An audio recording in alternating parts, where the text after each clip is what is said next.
Sebelum melanjutkan, jangan lupa subscribe dulu, terima kasih. Bab 245 Strategi Duan Jianhong. Tuan Jiu, apa yang terjadi dengan kultivasimu? Ketika Xuan Ye merasakan kultivasi Wu Jiu, ekspresinya langsung berubah.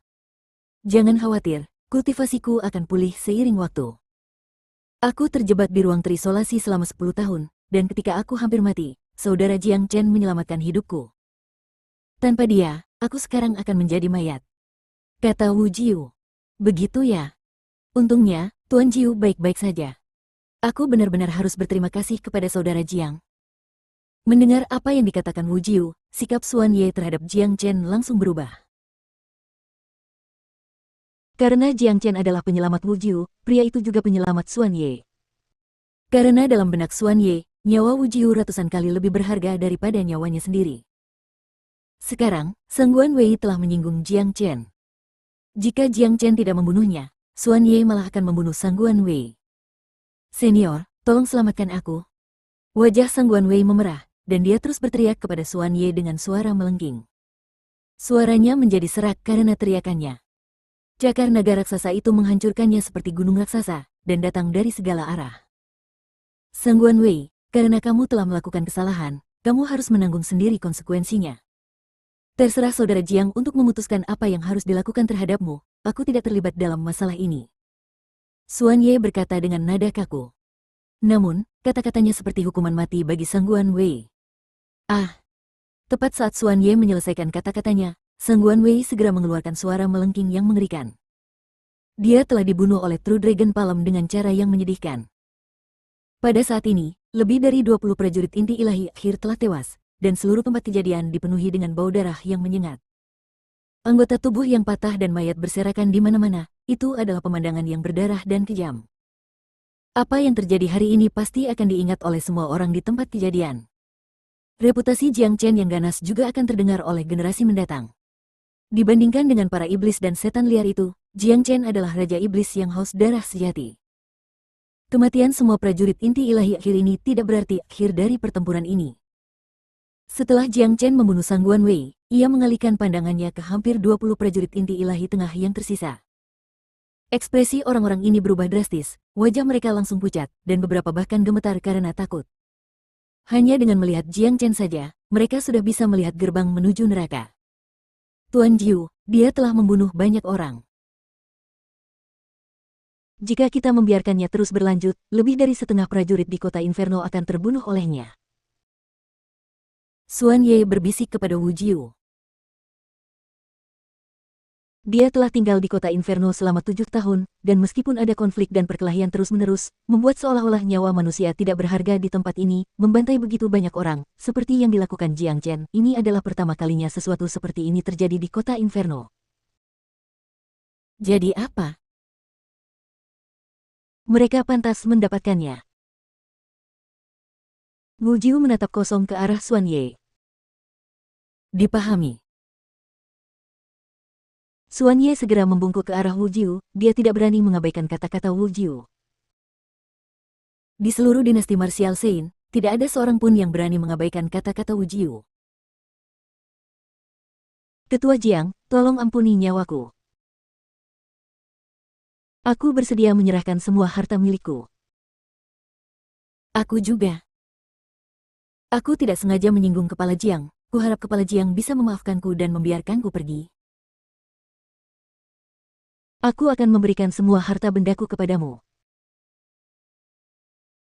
Baiklah, kami akan serahkan semua yang kami punya, kami bahkan tidak akan meninggalkan satu pil pun, semuanya akan menjadi milik Ketua Jiang.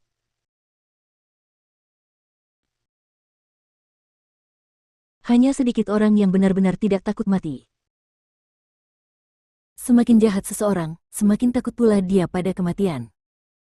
Ketika bayang-bayang kematian menyelimuti kepalanya, kekayaan apapun yang dimiliki seseorang menjadi tidak berharga, dan yang terpenting adalah terus hidup. Selalu ada kesempatan untuk mendapatkan lebih banyak kekayaan, tetapi seseorang hanya hidup sekali, dan begitu kehidupan berakhir, maka kehidupan itu akan berakhir sepenuhnya. Serahkan semua harta milik kalian, lalu potonglah salah satu tangan kalian. Jiang Chen berkata dengan nada acuh tak acuh.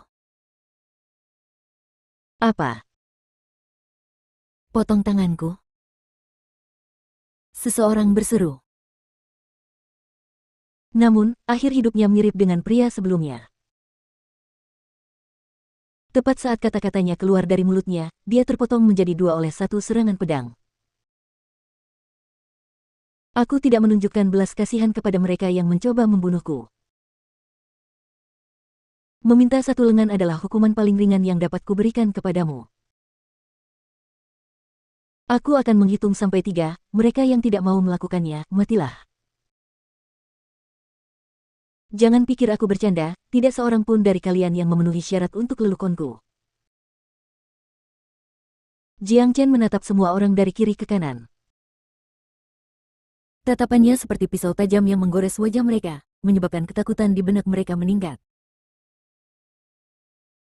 Sialan, aku akan melakukannya, ini hanya satu tangan, ini kurang berharga dari nyawaku. Banyak orang yang sudah memutuskan. Dengan senjata tempur di tangan, mereka memotong salah satu lengan mereka sambil menggertakkan gigi. Tidak ada yang mengira Jiang Chen sedang bercanda, dia bukanlah orang yang banyak bercanda.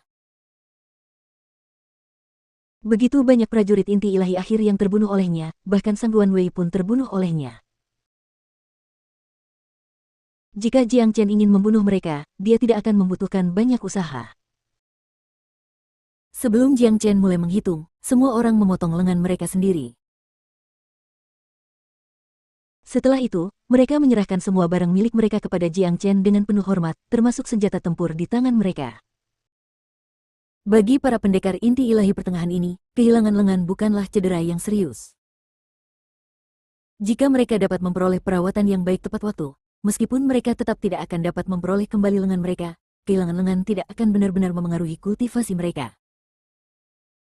Jiang Chen mengambil semua cincin penyimpanan dan senjata tempur, lalu ia menyimpan semuanya di dalam cincin penyimpanannya. Pada saat yang sama, si kuning besar menghampiri Jiang Chen sambil melompat-lompat kegirangan, lalu ia menyerahkan semua hasil panennya kepada Jiang Chen. Kakak, sobat, kita sekarang kaya. Kekayaan yang kita peroleh di luar batas tidak dapat dibandingkan dengan apa yang dimiliki orang-orang ini. Sobat, kamu adalah gudang harta karun yang sangat besar saat ini. Di masa depan, ketika ayah ingin makan saripati alami, kamu harus memberikannya kepadaku.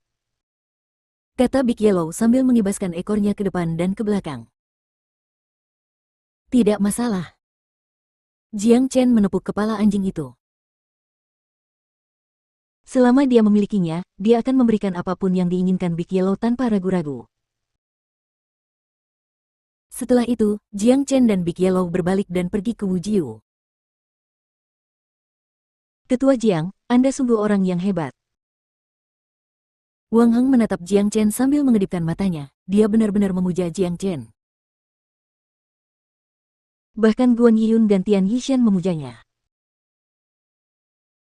Kesenjangan antara mereka dan Jiang Chen tidaklah kecil. Sebagai orang yang sombong, jika mereka dapat mencapai apa yang telah dicapai Jiang Chen, itu akan menjadi kemuliaan seumur hidup bagi mereka. Saudara Jiang, terima kasih telah menyelamatkan nyawa Tuan Jiu. Terimalah rasa terima kasihku. Suan Ye menangkupkan tinjunya ke arah Jiang Chen dan membungkuk dalam-dalam. Melihat hal ini, Jiang Chen segera mengulurkan tangannya dan menghentikan Suan Ye dari membungkuk. Saudara Suan, tidak perlu bersikap sopan. Saya merasa seperti bertemu dengan seorang teman lama ketika pertama kali melihat saudara Jiu. Tentu saja saya akan menyelamatkan teman lama saya. Jiang Chen bersikap sopan saat berbicara dengan Suan Ye. Pertama, Suan Ye adalah teman Wu Jiu, dan itu juga berarti dia salah satu dari mereka. Kedua, Suan Ye telah tinggal di kota Inferno selama 7 tahun, dia pasti mengenal semua hal di sini, dan dia mungkin dapat memberikan bantuan besar dalam perburuan harta karun. Dia mungkin bahkan dapat membantu nanti saat melawan Earth Devil. Bagaimanapun juga, Suan Ye adalah seorang pejuang combat soul. Saudara Jiang, perkenalkan, Suan Ye adalah temanku. Selama ini, dia rela tinggal di neraka Inferno yang keras, hanya karena dia mencariku. Wu Jiu berkata sambil menepuk bahu Xuan Ye. Dia merasa senang karena kesetiaan Xuan Ye. Senang sekali saudara Jiu punya teman baik seperti dia. Jiang Chen memuji.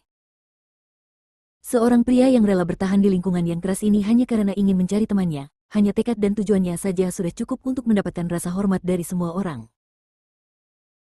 Baiklah, saudara Jiang, kita lanjutkan saja urusan kita, kata Wu Jiu.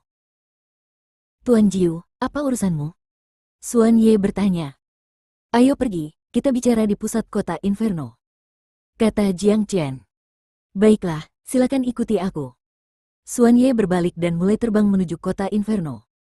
Jiang Chen, Wu Jiu dan yang lainnya mengikuti dari belakang. Sudah 7 tahun berlalu, dan Xuan Ye pada dasarnya dapat dianggap sebagai penguasa kota Inferno. Dia akan berjalan-jalan di kota itu seolah-olah kota itu adalah halaman belakangnya sendiri. Provinsi Qi, Sekte Pedang Surgawi. Di dalam istana megah yang terletak di jantung Sekte Pedang Surgawi, beberapa pria duduk di kedua sisi aula, dan seorang pria parubaya duduk di kursi megah tepat di depan semua orang. Pria itu cukup gemuk, dan wajahnya berminyak, memberi kesan kepada semua orang bahwa dia sedang menjalani diet ketat. Namun, dia memiliki sepasang mata cerah yang membuat siapapun yang menatapnya akan terpesona, serta martabat alami dan wajah yang menggambarkan kekuatan besar.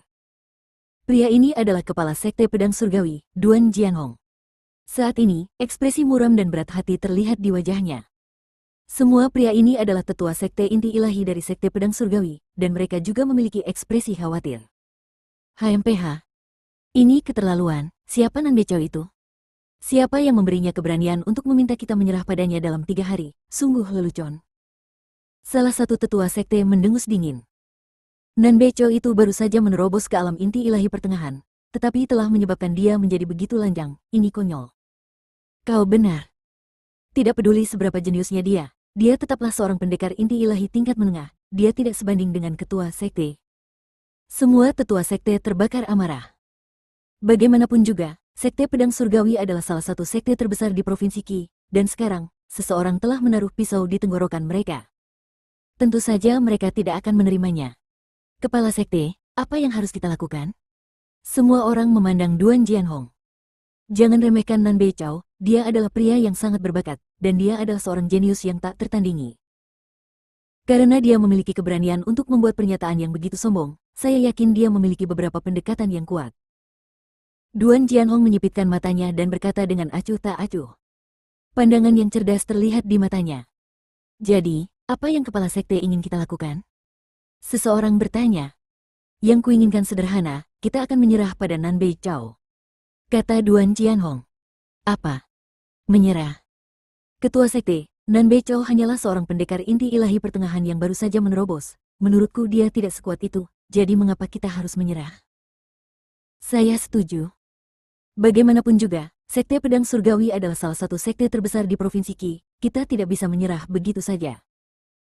Tak satu pun tetua sekte setuju dengan keputusan itu. Menyerah bahkan sebelum pertempuran dimulai. Ini benar-benar bodoh. Kalian tidak tahu apa-apa, sedikit ketidaksabaran dapat merusak rencana besar.